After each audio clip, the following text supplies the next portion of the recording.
Então, de fato, essa profecia, ela só irá se concretizar com a volta de Cristo. E isto é muito claro. Mas a pergunta ainda fica: qual santuário precisa ser purificado? Se Guilherme Miller estava certo quanto ao conceito de que o final desta profecia seria a volta de Cristo, ele errou no cálculo. Isto é certo, isto é fato, até afinal Jesus não voltou. Então, qual santuário precisa ser purificado? E é isso o que nós iremos estudar agora. Vamos lá? Afinal, qual santuário precisa ser purificado? Então levantarás o tabernáculo conforme o modelo que te foi mostrado no monte. Esta é a ordem que foi dada a Moisés, que o tabernáculo que fosse construído, ele seria um modelo e não exatamente o que se encontrava, né, nos céus. E olha só que interessante, essa daqui é uma imagem referente ao tabernáculo que nós temos.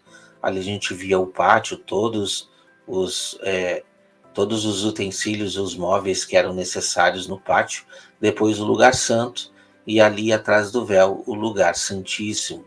Só para a gente ter uma ilustração deste santuário que foi erguido aqui na terra, né? E diz assim, ó, porque tendo, ó, aqui o livro de Hebreus já vem esclarecendo a respeito deste santuário e nos situando no verdadeiro. Olha só que interessante, porque tendo a lei a sombra dos bens futuros e não a imagem exata das coisas, nunca pelos mesmos sacrifícios que continuamente se oferecem cada ano, pode aperfeiçoar aqueles que se achegam. Então, o santuário que foi erigido lá, que foi erguido lá no deserto, este santuário era um modelo, ele era uma sombra. E agora ele não faz mais sentido.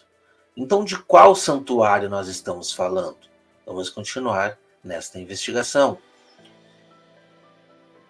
De sorte que, se a perfeição fosse pelo sacerdócio levítico, porque sobre ele o povo recebeu a lei, que necessidade havia logo de que outro sacerdote se levantasse segundo a ordem de Melquisedeque e não fosse chamado segundo a ordem de Arão?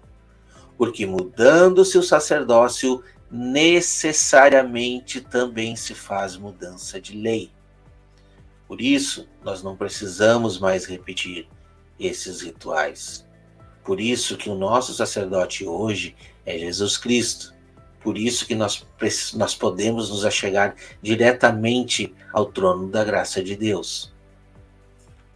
Agora nós iremos estudar um pouco sobre alguns eventos que vão nos situar para entendermos de que santuário nós estamos falando. Estava próxima a Páscoa dos judeus e Jesus subiu a Jerusalém e achou no templo os que vendiam bois e ovelhas e pombos e cambiadores assentados. E tendo feito um azarrogue de cordéis, lançou todos fora do templo, também os bois e ovelhas, e espalhou o dinheiro dos cambiadores. Derribou as mesas e disse aos que vendiam pombos: tirai-os daqui estes, e não fazeis da casa do meu pai casa de venda. E os seus discípulos lembraram-se do que está escrito: o zelo da tua casa me devorou, ou me consumirá, em outras traduções, né? E olha que interessante. Responderam, pois, os judeus e disseram-lhe: que sinal nos mostra que para fazeres isto? Jesus respondeu e disse-lhes: derribai este templo, e em 3 dias eu o levantarei.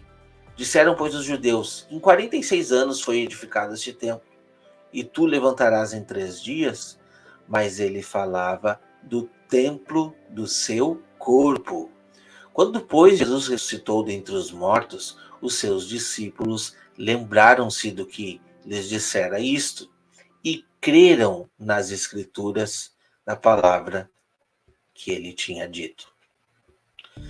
Então, o que nós precisamos entender é que Jesus já começou a dar um sentido real, a partir da sua pregação, a respeito do verdadeiro tabernáculo, a respeito do seu próprio corpo, um tabernáculo que quando fosse morto, olha só que interessante, seria erguido ou ressuscitado no terceiro dia. E era isso que ele estava falando, porque aquele tabernáculo literal não faria mais sentido.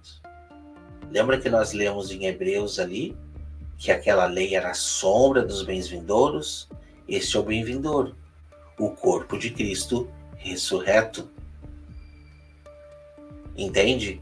Essa é a diferença de um tabernáculo e do outro tabernáculo. Esta é a diferença, e isso que Cristo quis mostrar naquele momento.